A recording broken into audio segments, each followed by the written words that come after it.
Usirizike kwamba ni sehemu ya maisha yako. Ukiwa mgonjwa, tuliwahi kuuma tukulizika, tukamwambia katuponya.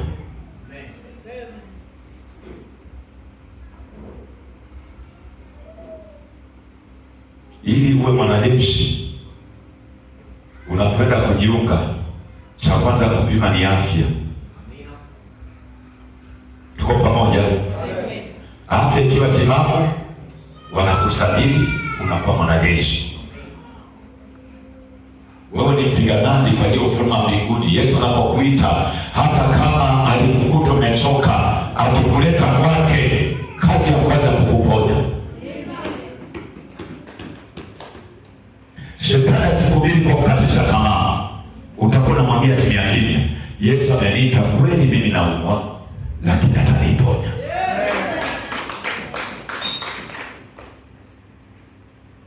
Sema nena nami Bwana, maana mtumishi wako nasikia. Bwana Yesu asifiwe. Kwa hiyo usirizike, isiwe sehemu ya maisha yako. Uwe na masaa uliyoyaweka kwamba nitakuwa namwambia Mungu kwa ajili ya tatizo langu. Bwana, ugonjwa umenilemea, nimekosa furaha katika mwili. Kuna mahali natamani nifike, lakini ugonjwa umekuwa tatizo. Kuna vitu nahitaji nifanye, lakini ugonjwa unaimbisha nyuma. Naomba niponye ili nikutumikie. Sio kwamba uponye tu, lazima uweke nia yake ili nikutumikie. Na uwe na dhamiri njema ya kutaka kumtumikia baada ya kupona. Usiseme tu, kwa sababu kuna watu wakipona wanaacha tena utumishi. Mungu akiona moyo huo, yeye daima anaangalia moyo.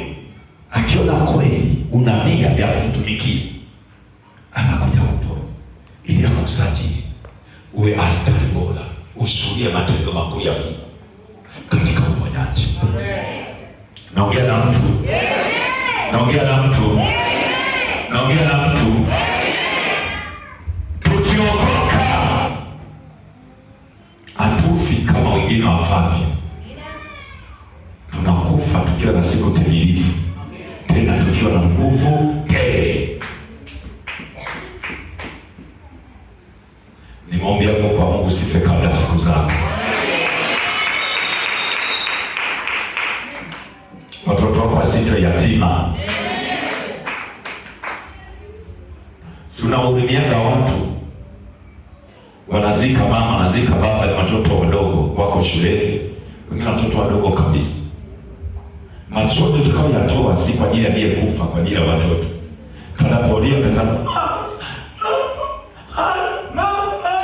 katoto kadogo, unashangaa mtu mzima machozi anaanza kulengalenga. Sio kwa ajili ya aliyekufa, huyu aliyebaki.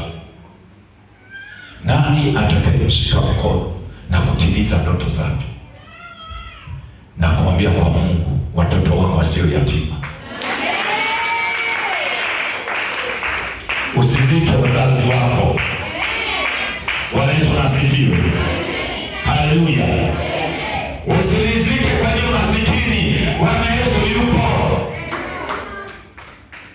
ametubebea mizigo masikini. Anasema njooni kwangu ninyi nyote msumbukao na wenye kubeba mizigo, nami nitawapumzisha.